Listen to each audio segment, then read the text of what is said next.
Hey everyone, here again to talk to you about marriage. One of the things that we want to do during this time here at FBC Allen is we want to make sure that we're taking care of our marriages, because we believe that a strong marriage makes a strong family, and strong families make strong churches. And so we're going to spend some time trying to give you some resources or just some tips to how to make your marriage stronger.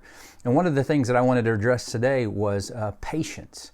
Patience in your marriage. 1 Corinthians 13, verse 4, the first phrase in verse 4 says, love is patient. So that means God is patient, and we're called to be like Christ, to be like the Father. And if we're going to love our spouses the way that He's called us to love, then we're going to have to be patient. And if you've been married for any amount of time, you know that marriage can really try your patience. And so we have to get better at that. And right now, I can't think of a more bigger time where our patience is being tested, not just at home, but in all areas of life. Our schedules have been cut. For a lot of people, they're dealing with work stress, financial stress, parenting stress, school stress. All of these stresses are happening, and a lot of times what happens is that stress builds up and it leads to impatience, and we become impatient with the person that we love the most, and sometimes we have outbursts and we hurt the people that we love most. And so I think patience is something that we need to focus on in our marriage. And I just wanted to give you three quick things about patience. And the first one is this: it's just kind of understand what triggers your impatience. It can be a lot of things. It could be the lack of rest. It could be that you're not feeling well. It could be stress, outside stress that's not from your marriage, but it's outside, like I said, jobs or figuring out how to homeschool your kids now, all this kind of stuff.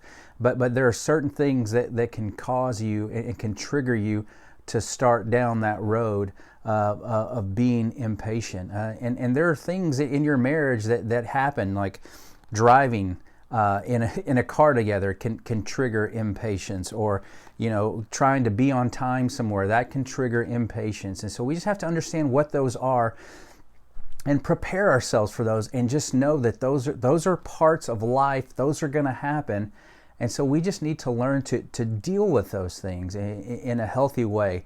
And so not only knowing your triggers, but also understanding when you start to feel impatient. This blow-ups or outbursts don't normally just happen. That what they do is they build and they build. And so what you have to do is you have to catch yourself in that process of building and say, I need to stop this. Because I know if I don't get in front of this, then what's going to happen is I am going to have an outburst, and I'm going to have an outburst and say things that I don't really mean to say. I'm just going to be reacting instead of thinking, and I'm going to hurt the person that I love the most.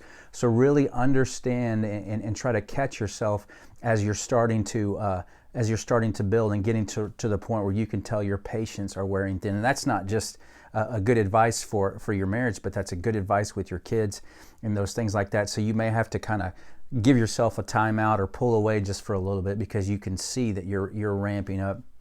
And the third thing I would tell you is realize that you aren't in control. A lot of times what triggers our impatience is things don't go the way we want them to go, when we want them to go, and how we want them to go. Those kinds of things, where you say, I want it this way and I want it now. Those things might work in the drive-through, but they don't work in a marriage. And so we just have to understand that, there's a lot of stuff right now that's not in our control.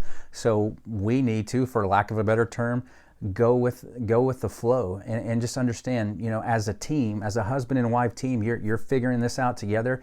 You're experiencing life together. And so just learn to let go of some things. There are some things that you can control. There's some things that you definitely have control over. And one of the things that you do have control over is yourself.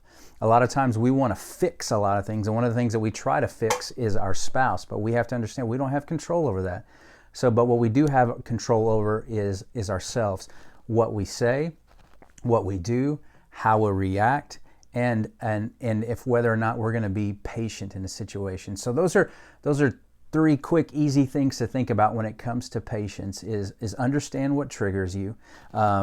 Watch out and notice when you're starting to build up and you find yourself getting towards some serious impatience, and then what actions are going to happen if you don't get in front of that.